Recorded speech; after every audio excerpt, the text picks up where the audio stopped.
new theory about human nature was put forward by Sigmund Freud. He had discovered, he said, primitive sexual and aggressive forces hidden deep inside the minds of all human beings. Forces which, if not controlled, led individuals and societies to chaos and destruction. This series is about how those in power have used Freud's theories to try and control the dangerous crowd in an age of mass democracy. At the heart of the story is not just Sigmund Freud, but other members of the Freud family.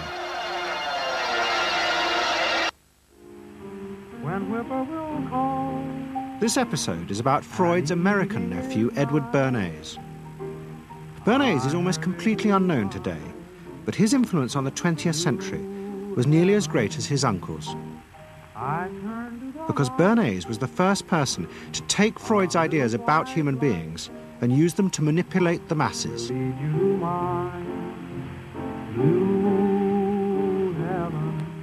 He showed American corporations for the first time how they could make people want things they didn't need by linking mass-produced goods to their unconscious desires.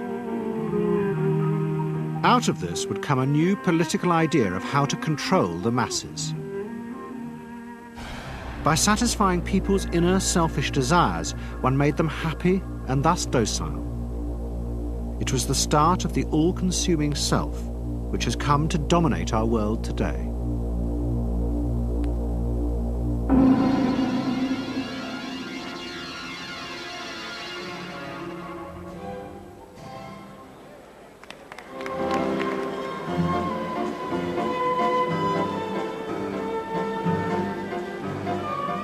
Freud's ideas about how the human mind works have now become an accepted part of society, as have psychoanalysts. Every year, the psychotherapist's ball is held in a grand palace in Vienna. This is the psychotherapy ball. Psychotherapists come, some advanced patients come, or former patients come, and many other people, friends, but also people from the Viennese society who like to go to a nice, elegant, comfortable ball. But it was not always so. 100 years ago, Freud's ideas were hated by Viennese society. At that time, Vienna was the centre of a vast empire ruling Central Europe. And to the powerful nobility of the Habsburg court, Freud's ideas were not only embarrassing, but the very idea of examining and analysing one's inner feelings was a threat to their absolute control. You see, at that time, these people had the power. And of course, you just were not allowed to show your bloody feelings. I mean, you just couldn't. You know, I mean, you couldn't, if you were unhappy, can you imagine, for instance, you sit somewhere in the country in a castle, you are deeply unhappy, you are a woman. You couldn't go to your maid and cry on her shoulders, or you couldn't go into the village and complain, you know, about your feelings. I mean, you couldn't, it was like selling yourself to somebody. You just couldn't, you know, because they had to respect you. Now, of course, Freud, you see, put that thought very much into question, because you see, to examine yourself, you would have to put a lot of other things into question, your society, everything what surrounds you. And that wasn't a good thing at that time. Why not? Because your self-created empire, to a certain extent, would have fallen into bits much earlier already. But what frightened the rulers of the empire even more was Freud's idea that hidden inside all human beings were dangerous instinctual drives. Freud had devised a method he called psychoanalysis. By analysing dreams and free association, he had unearthed, he said, powerful sexual and aggressive forces which were the remnants of our animal past. Feelings we repressed because they were too dangerous. Freud devised a method for exploring a hidden part of the mind, which we nowadays call the unconscious, which is a part that is totally unknown to our consciousness, that there exists a barrier in all our minds which prevents these hidden and unwelcome impulses of the unconscious from emerging. Good night.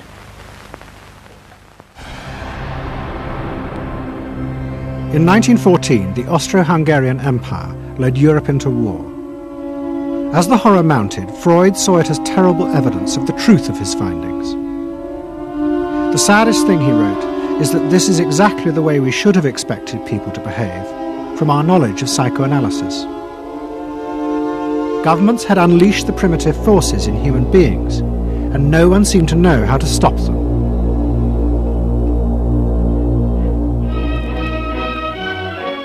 At that time, Freud's young nephew, Edward Bernays, was working as a press agent in America. His main client was the world-famous opera singer Caruso, who was touring the United States.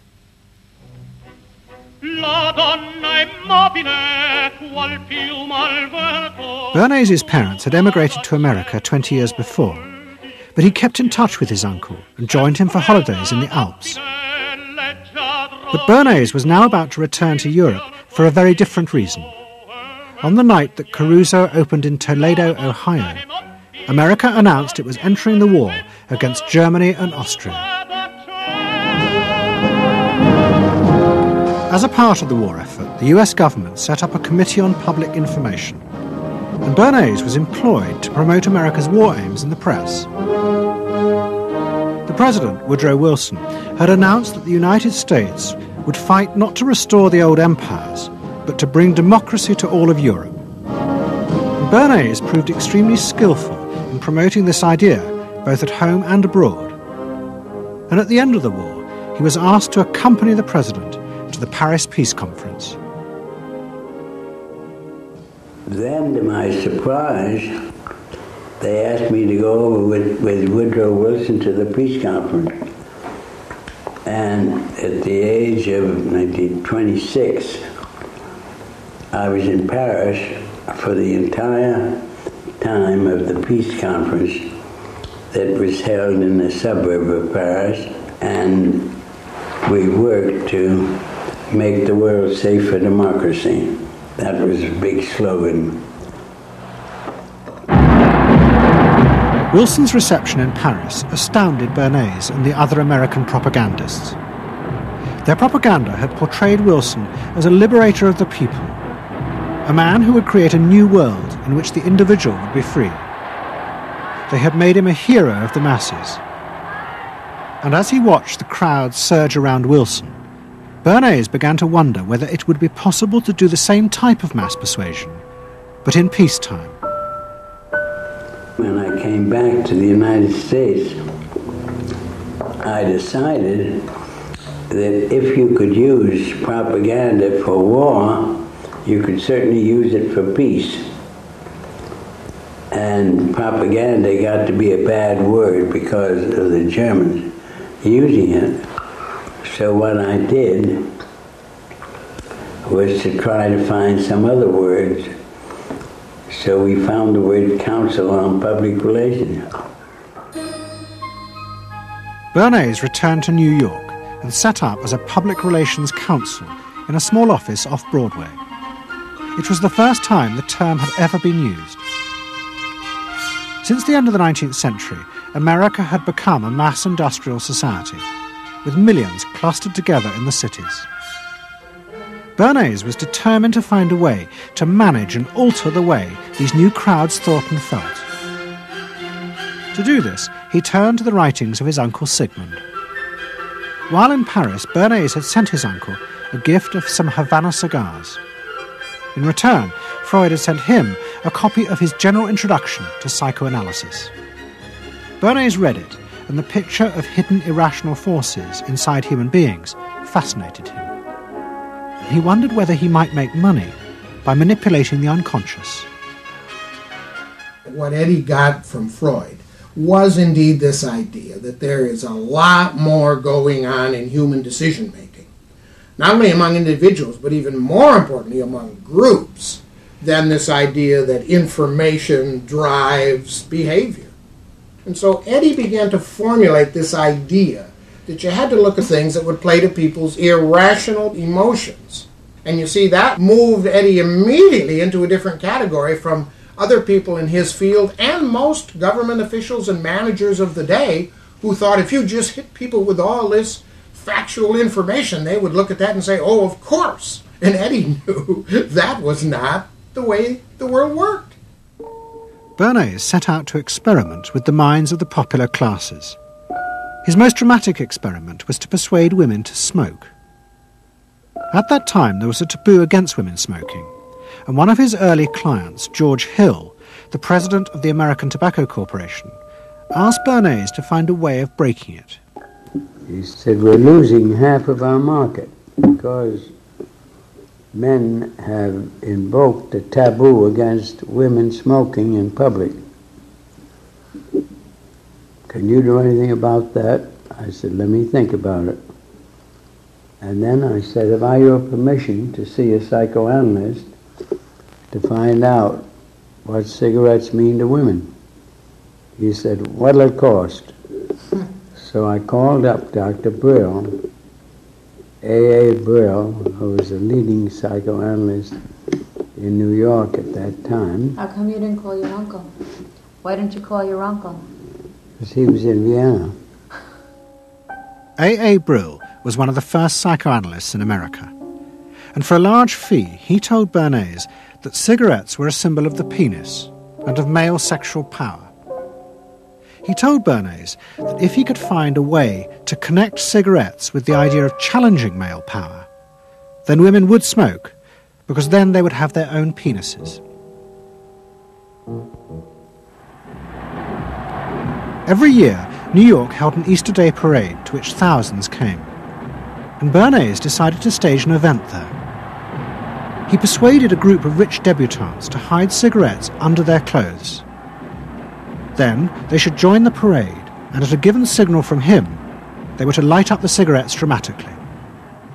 Bernays then informed the press that he had heard that a group of suffragettes were preparing to protest by lighting up what they called torches of freedom.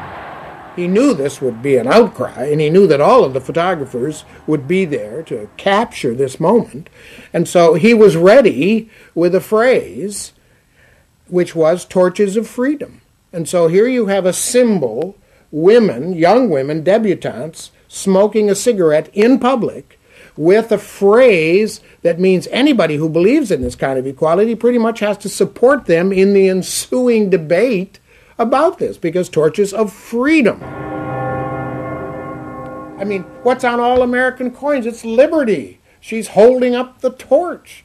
You see? And so all of this is there together. There's emotion, there's memory, there's a rational phrase, even though it's using a lot of emotional elements. It's a phrase that works in a rational sense. All of this is together. And so the next day, this was not just in all of the New York papers, it was across the United States and around the world. And from that point forward, the sale of cigarettes to women began to rise. He had made them socially acceptable with a single symbolic act. What Bernays had created was the idea that if a woman smoked, it made her more powerful and independent, an idea that still persists today. Embrace me, my sweet embrace. It made him realize that it was possible to persuade people to behave irrationally if you link products to their emotional desires and feelings. The idea that smoking actually made women freer was completely irrational, but it made them feel more independent. It meant that irrelevant objects could become powerful emotional symbols of how you wanted to be seen by others. Eddie Bernays saw the way to sell product was not to sell it to your intellect, that you ought to buy an automobile, but that you will feel better about it if you have this automobile. I think he originated that idea, that they weren't just purchasing something, but they were engaging themselves emotionally or personally in the product or service.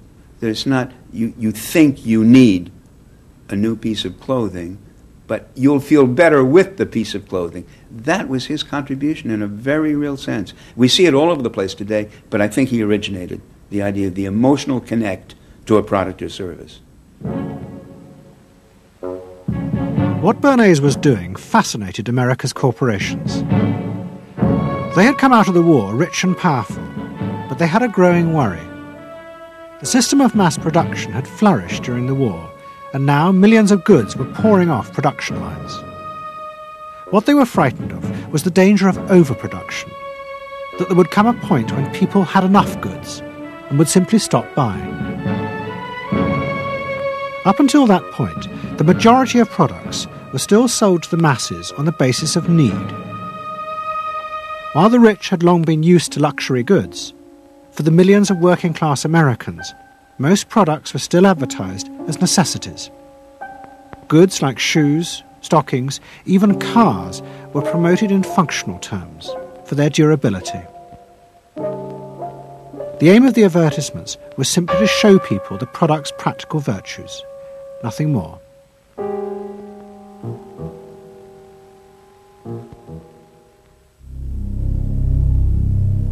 What the corporations realized they had to do was transform the way the majority of Americans thought about products.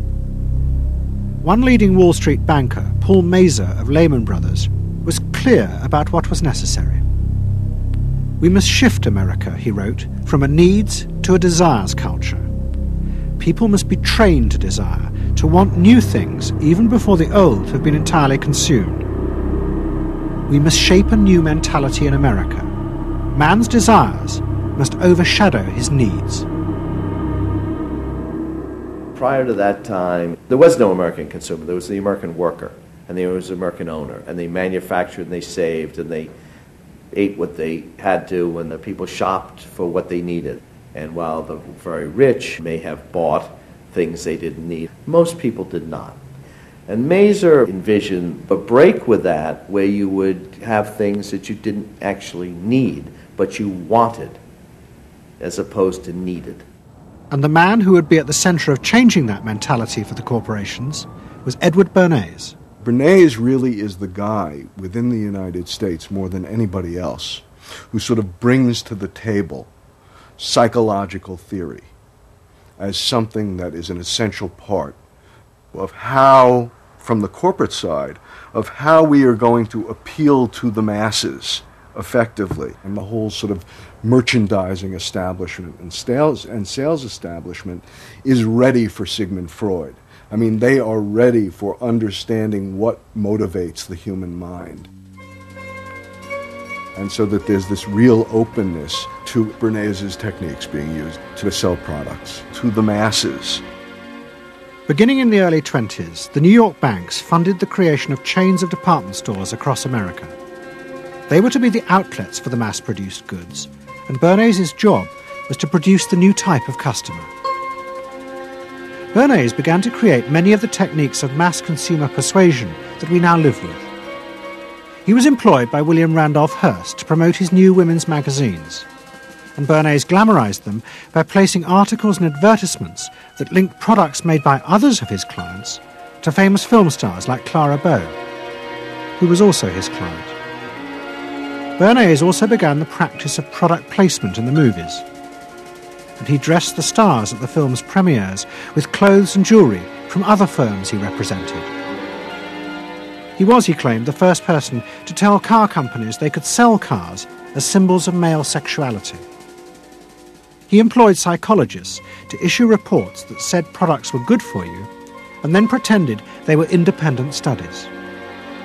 He organised fashion shows in the department stores and paid celebrities to repeat the new and essential message: you bought things not just for need, but to express your inner sense of yourself to others. There's a psychology of dress. Have you ever thought about it? How it can express your character? You all have interesting characters, but some of them are all hidden. I wonder why you all want to dress always the same, with the same hats and the same coats. I'm sure all of you are interesting and have wonderful things about you, but looking at you in the street, you all look so much the same. And that's why I'm talking to you about the psychology of dress. Try and express yourselves better in your dress. Bring out certain things that you think are hidden. I wonder if you've thought of this angle of your personality. I'd like to ask you some questions. Why do you like short skirts? Oh, because there's more to see. More to see, eh? What good does that do you? What's my answer? It makes you more attractive. Does? In 1927, an American journalist wrote, "A change has come over our democracy. It is called consumptionism. The American citizen's first importance to his country is now no longer that of citizen, but that of consumer." The growing wave of consumerism helped in turn to create a stock market boom. And yet again, Edward Bernays became involved, promoting the novel idea that ordinary people should buy shares, borrowing money from banks he also represented. And yet again, millions followed his advice. He was uniquely knowledgeable about how people in large numbers are going to react to products and ideas and so on. But in political terms, if he were to go out, so I can't imagine that he could get 3 people to stand and listen. Wasn't particularly articulate, was a kind of funny looking, and didn't have any sense of reaching out for people one-on-one. None at all. He didn't think about people in groups of one, thought about people in groups of thousands. So I would have nothing to do with him. Hello? Bernays soon became famous as the man who understood the mind of the crowd. And in 1924, the president contacted him. President Coolidge was a quiet, taciturn man and had become a national joke. The press portrayed him as a dull, humourless figure. Bernays' solution was to do exactly the same as he had done with products. He persuaded 34 famous film stars to visit the White House. And for the first time, politics became involved with public relations. And I lined up these 34 people, and I'd say, "What's your name?" He'd say, "Al Jolson." I'd say, "Mr. President, Al Jolson." Next day, every newspaper in the United States had a front page story. President Coolidge entertains actors at White House. And the Times had a headline which said, "President nearly laughed." And everybody was happy.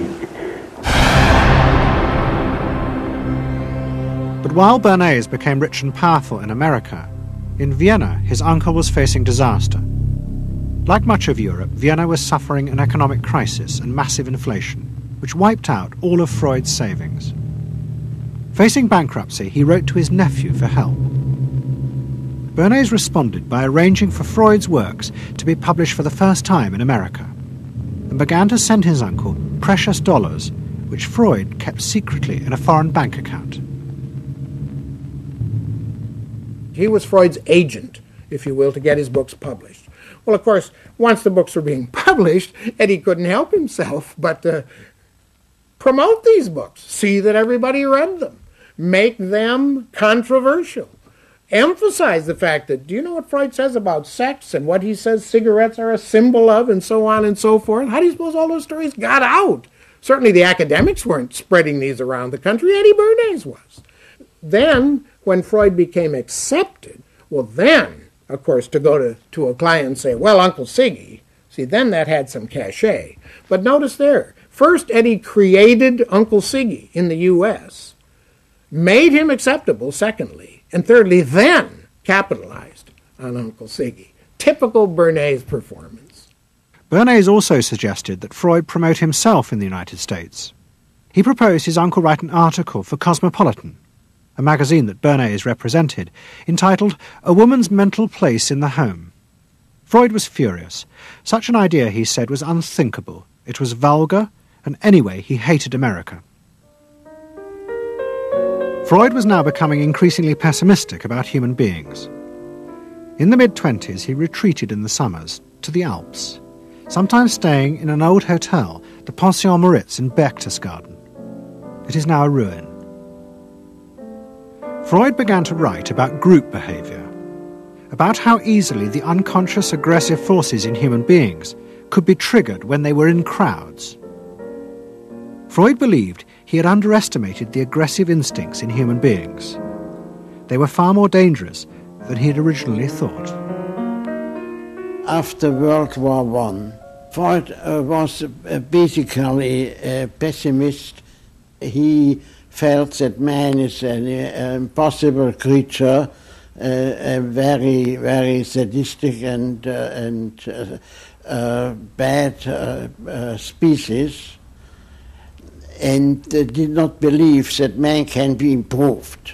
Man is a ferocious animal, the most ferocious animal that exists. They enjoy torturing and killing, and he didn't like man. The publication of Freud's works in America had an extraordinary effect on journalists and intellectuals in the 1920s. What fascinated and frightened them was the picture Freud painted of submerged, dangerous forces lurking just under the surface of modern society. Forces that could erupt easily to produce the frenzied mob which had the power to destroy even governments. It was this they believed had happened in Russia. To many, this meant that one of the guiding principles of mass democracy was wrong, the belief that human beings could be trusted to make decisions on a rational basis. The leading political writer, Walter Lippmann, argued that if human beings were in reality driven by unconscious, irrational forces, then it was necessary to rethink democracy. What was needed was a new elite who could manage what he called the bewildered herd. This would be done through psychological techniques that would control the unconscious feelings of the masses.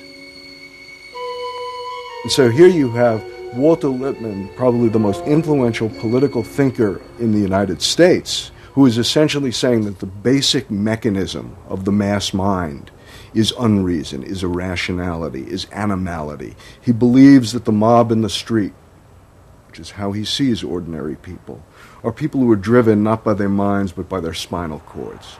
The notion of kind of animal drives, unconscious instinctual drives lurking beneath the surface of civilization.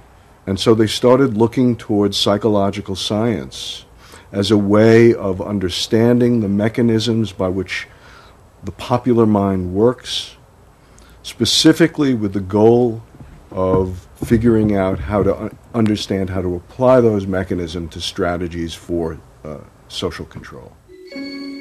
Edward Bernays was fascinated by Lippmann's arguments and also saw a way to promote himself by using them. In the 1920s, he began to write a series of books which argued that he had developed the very techniques Lippmann was calling for. By stimulating people's inner desires and then sating them with consumer products, he was creating a new way to manage the irrational force of the masses. He called it the engineering of consent. Democracy, to my father, was a wonderful concept, but I don't think he felt that all those publics out there had reliable judgment, and that they very easily might vote for the wrong man or want the wrong thing, so that they had to be guided from above. It's enlightened despotism in a sense.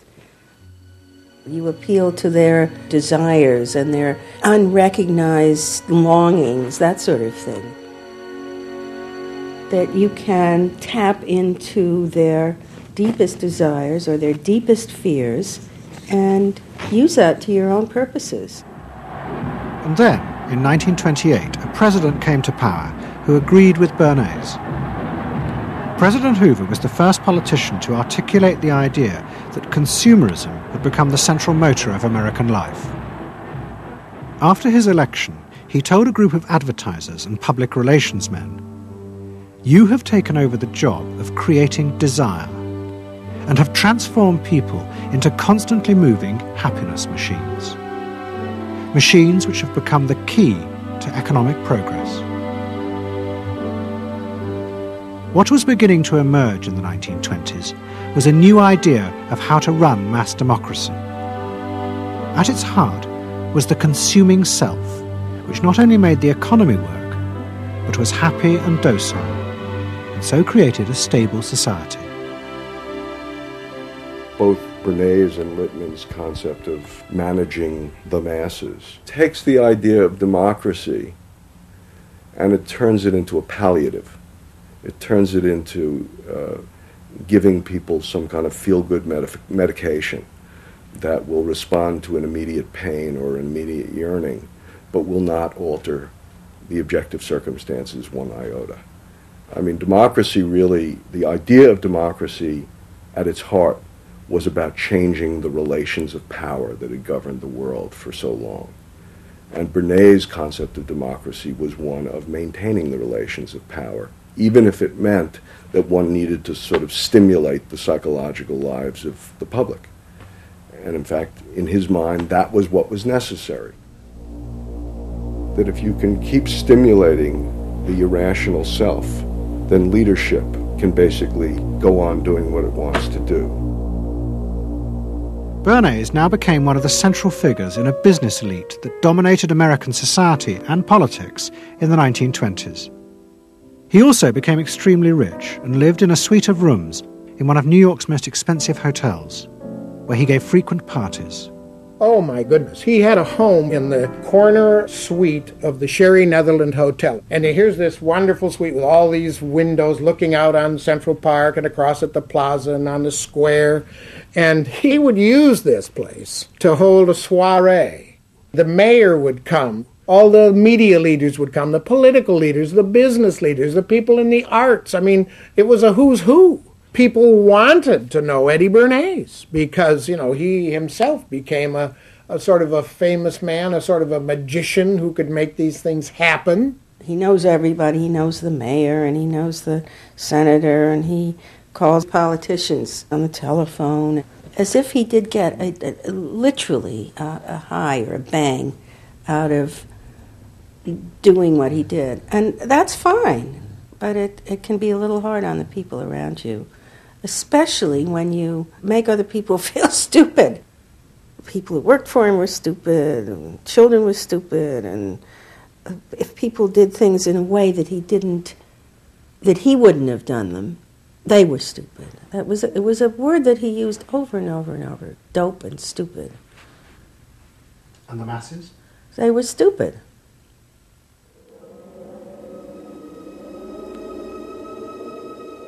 But Bernays' power was about to be destroyed dramatically, and by a type of human irrationality he could do nothing to control.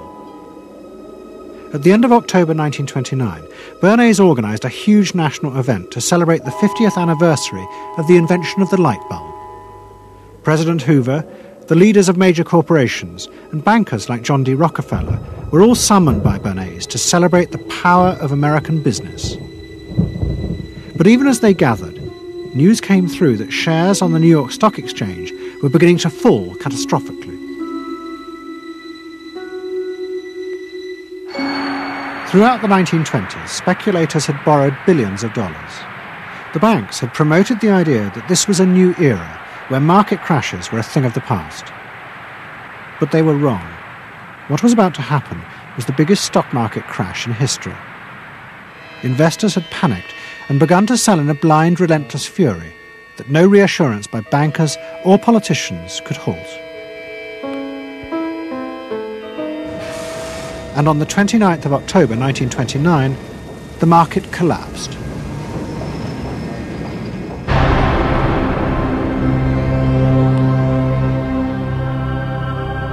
The effect of the crash on the American economy was disastrous. Faced with recession and unemployment, millions of American workers stopped buying goods they didn't need. The consumer boom that Bernays had done so much to engineer disappeared, and he and the profession of public relations fell from favour. Bernays' brief moment of power seemed to be over.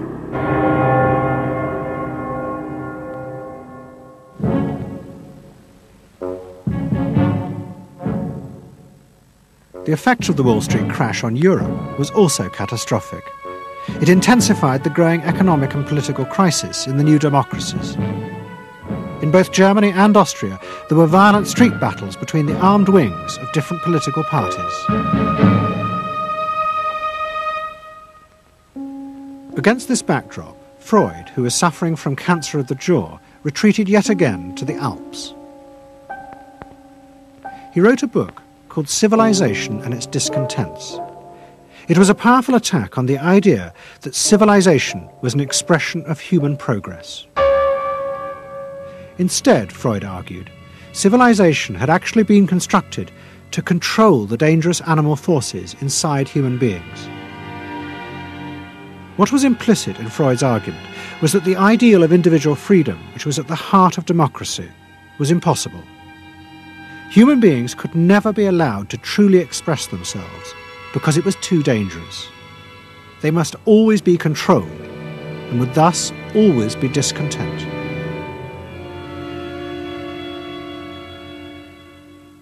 Man doesn't want to be civilized, and he is civilization brings discontent, but it's necessary to survival. Otherwise he couldn't survive. So he must be discontent, because this would be the only way to keep him within limits. But what did Freud think about the idea of the equality of man? He didn't believe in it. We had 32 parties, and Hitler said, before those parties don't vanish, there is no Germany. That's true. You can't have 32 parties, and so they felt this one person will put an end to this comedy. Freud was not alone in his pessimism. Politicians like Adolf Hitler emerged from a growing despair in the 1920s about democracy. The Nazis were convinced that democracy was dangerous because it unleashed a selfish individualism, but didn't have the means to control it. Hitler's party, the National Socialists, stood in elections, promising in their propaganda that they would abandon democracy because of the chaos and unemployment it led to. Die Parteien versprachen den Himmel auf Erden.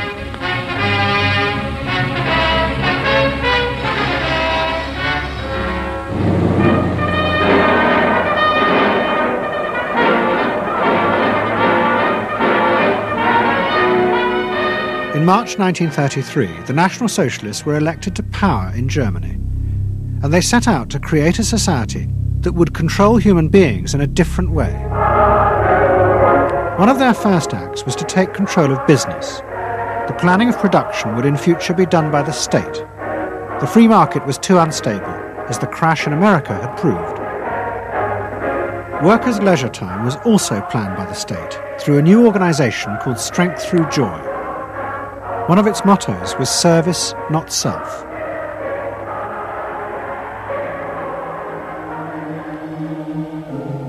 But the Nazis did not see this as a return to an old form of autocratic control. It was a new alternative to democracy, in which the feelings and the desires of the masses would still be central, but they would be channeled in such a way as to bind the nation together. The chief exponent of this was Joseph Goebbels, the Minister of Propaganda. Es mag gut sein, Macht zu besitzen, die auf Gewehren ruht. Besser aber und beglückender ist es, das Herz eines Volkes zu gewinnen und es auch zu behalten. Goebbels organised huge rallies whose function, he said, was to forge the mind of the nation into a unity of thinking, feeling and desire. One of his inspirations, he told an American journalist, was the writings of Freud's nephew, Edward Bernays. In his work on crowd psychology, Freud had described how the frightening irrationality inside human beings could emerge in such groups. The deep, what he called libidinal forces of desire, are given up to the leader, while the aggressive instincts are unleashed on those outside the group. Freud wrote this as a warning. But the Nazis were deliberately encouraging these forces because they believed they could master and control them.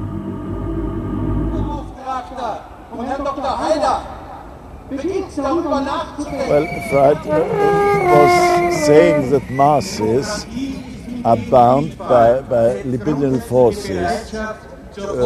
They love each other and delegate their ideas and their feelings to the chap on top. What are libidinal forces? What are libidinal forces? Well, forces of love. Not hate. No, hate is delegated to the others outside.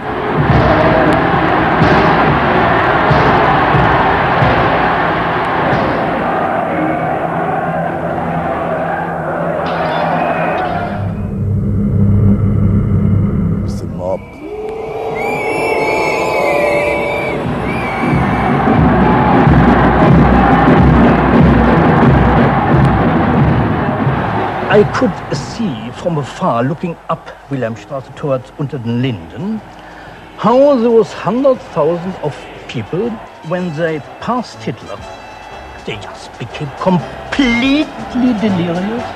They began to shout these cries I will never get out of my ears. Heil, Sieg, Heil. They demented. And here I got confirmation how those irrational forces, uncontrollable forces in Germany, in the Germans, had erupted, had broken out, were running riot, were departing, marching on.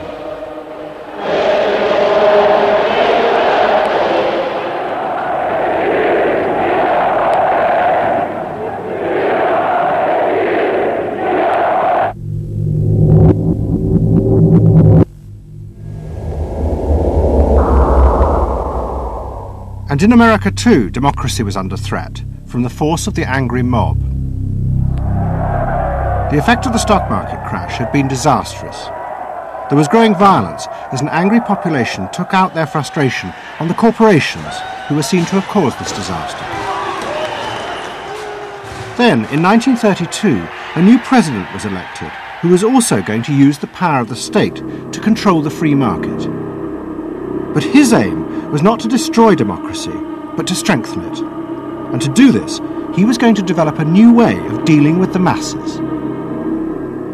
I am prepared, under my constitutional duty, to recommend the measures that a stricken nation in the midst of a stricken world may require. But in the event that the national emergency is still critical, I shall not evade the clear course of duty that will then confront me. I shall ask the Congress for the one remaining instrument to meet the crisis: broad executive power.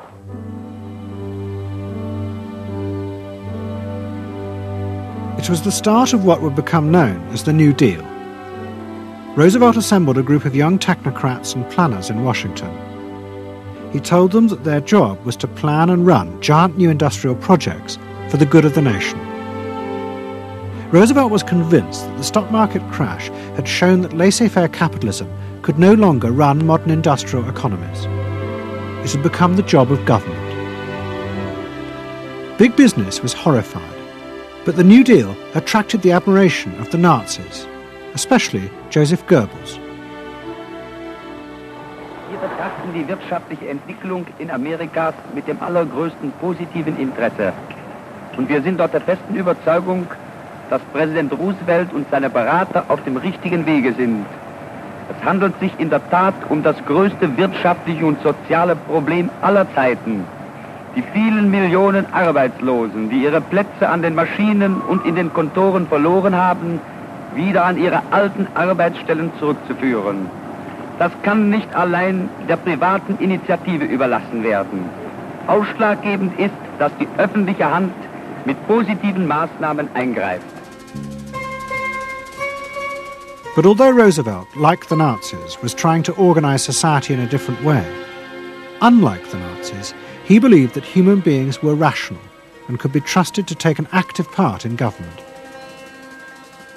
Roosevelt believed it was possible to explain his policies to ordinary Americans and take into account their opinions.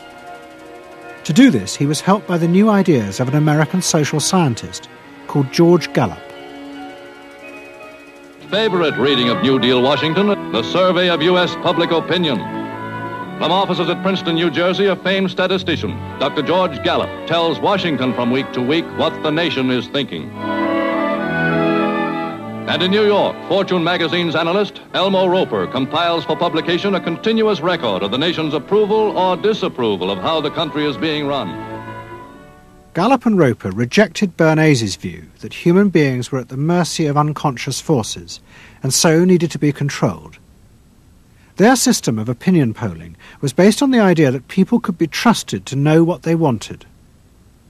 They argued that one could measure and predict the opinions and behaviour of the public if one asked strictly factual questions and avoided manipulating their emotions. Well, how about this one? Do you think Franklin D. Roosevelt's New Deal has been bad for the nation in general? No, that question's loaded. It automatically suggests an answer. Well, how about this? Is your present feeling toward President Roosevelt one of general approval or general disapproval? That's better. Prior to scientific polling, the view of many people was that you couldn't trust public opinion. It was irrational, that it was ill-informed, it was chaotic, unruly, and so forth. And so that opinion should be dismissed. But with scientific polling, I think it established very clearly that people are rational, that they do make good decisions, and this offers democracy a chance to be truly informed by the public, giving everybody a voice in the way the country is run. I know my father wouldn't necessarily say the voice of the public is the voice of God, but he did feel very much that the voice of the people is a rational voice and should be heard. What Roosevelt was doing was forging a new connection between the masses and politicians. No longer were they irrational consumers who were managed by sating their desires. Instead, they were sensible citizens who could take part in the governing of the country. In 1936, Roosevelt stood for re-election. He promised further control over big business. To the corporations, it was the beginning of a dictatorship.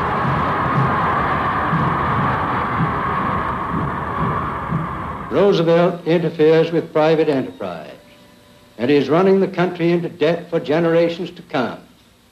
The way to get recovery is to let business alone. But Roosevelt was triumphantly re-elected. It looks, my friends, like a real landslide this time. So please let me thank you again and tell you that I hope to see you all very soon and bid you an affectionate good night. Faced with this, business now decided to fight back, to regain power in America. At the heart of the battle would be Edward Bernays and the profession he had invented, public relations. Following that election, business people start to get together and start to carry on discussions, primarily in private, and they start talking to each other about the need to sort of carry on ideological warfare against the New Deal and to sort of reassert the sort of connectedness between the idea of democracy on the one hand and the idea of privately owned business on the other. And so, under the umbrella of an organization which still exists, which is called the National Association of Manufacturers, and whose membership included all of the major corporations of the United States, a campaign is launched explicitly designed to create emotional attachments between the public and big business. It's Bernays' techniques being used on a grand scale. I mean, totally.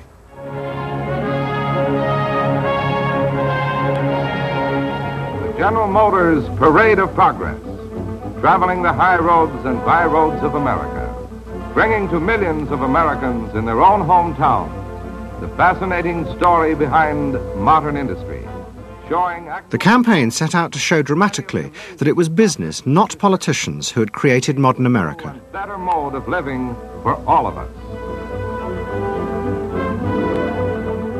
Bernays was an advisor to General Motors, but he was no longer alone. The industry he had founded now flourished as hundreds of public relations advisors organized a vast campaign. They not only used advertisements and billboards, but managed to insinuate their message into the editorial pages of the newspapers. It became a bitter fight. In response to the campaign, the government made films that warned of the unscrupulous manipulation of the press by big business. And the central villain was the new figure of the public relations man. They tried to achieve their ends by working entirely behind the scenes, corrupting and deceiving the public. The aims of such groups may be either good or bad, so far as the public interest is concerned, but their methods are a grave danger to democratic institutions. The films also showed how the responsible citizen could monitor the press themselves.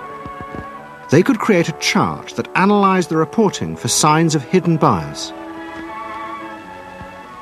But such earnest instruction was to be no match for the powerful imagination of Edward Bernays. He was about to help create a vision of the utopia that free market capitalism would build in America if it was unleashed.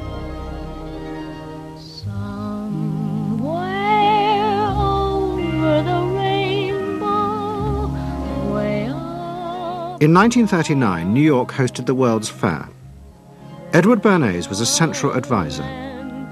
He insisted that the theme be the link between democracy and American business.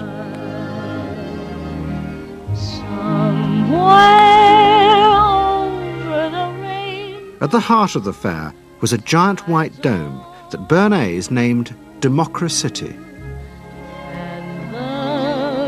And the central exhibit was a vast working model of America's future, constructed by the General Motors Corporation.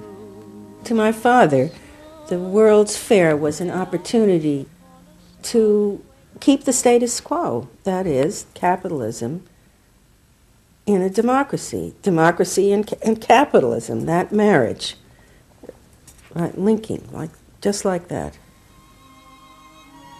He did that by manipulating people and getting them to think that you couldn't have real democracy in anything but a capitalist society, which was capable of doing anything, of creating these wonderful highways, of making, moving pictures inside everybody's house, of telephones that didn't need cords, of sleek roadsters. I mean, it was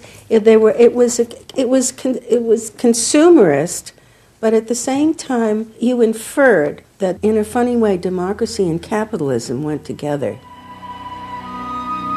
The World's Fair was an extraordinary success and captured America's imagination.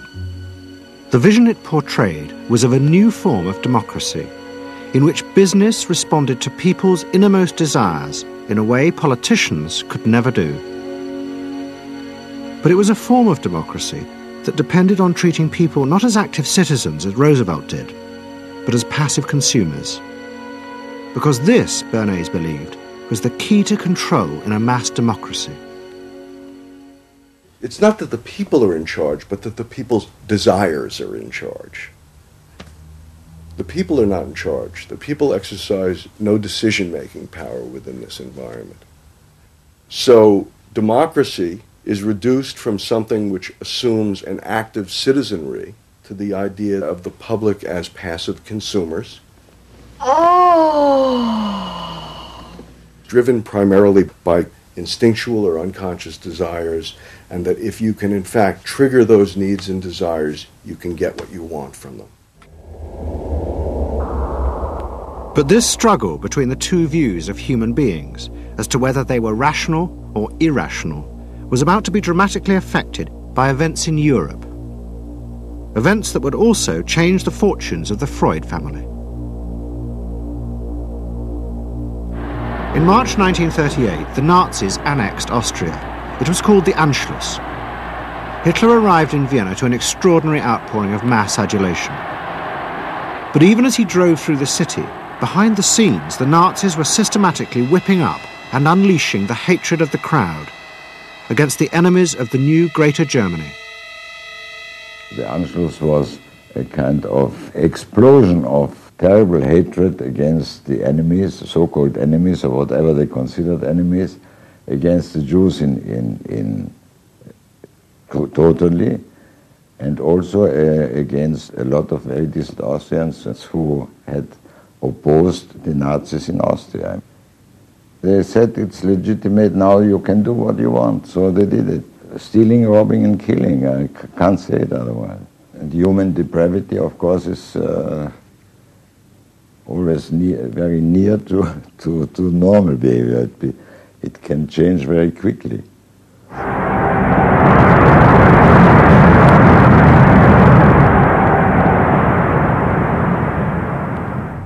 As the violence and assassinations raged in Vienna, Freud decided he had to leave.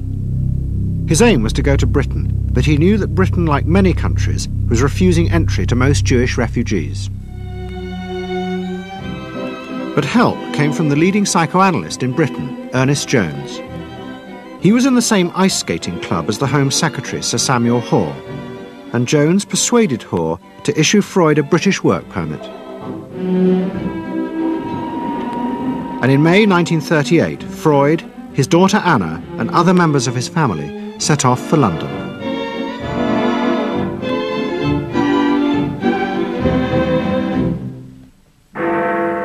Freud arrived in London as Britain was preparing for war, and he settled with his daughter Anna in a house in Hampstead. But Freud's cancer was now far advanced, and in September 1939, just 3 weeks after the outbreak of war, he died.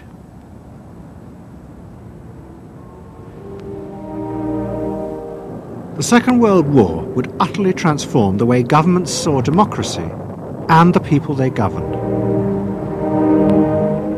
Next week's programme will show how the American government, as a result of the war, became convinced there were savage, dangerous forces hidden inside all human beings, forces that needed to be controlled.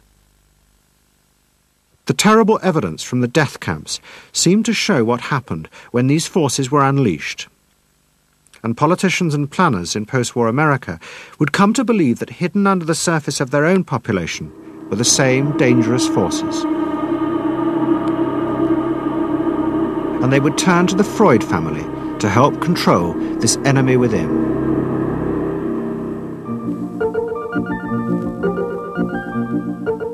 And ever adaptable, Edward Bernays would work not just for the American government, but the CIA.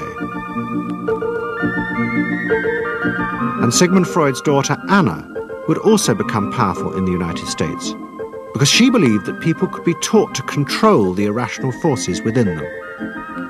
Out of this would come vast government programs to manage the inner psychological life of the masses.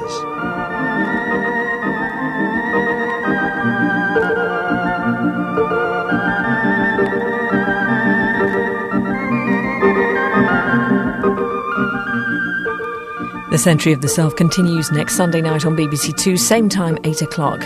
Tonight, the final part of SAS next.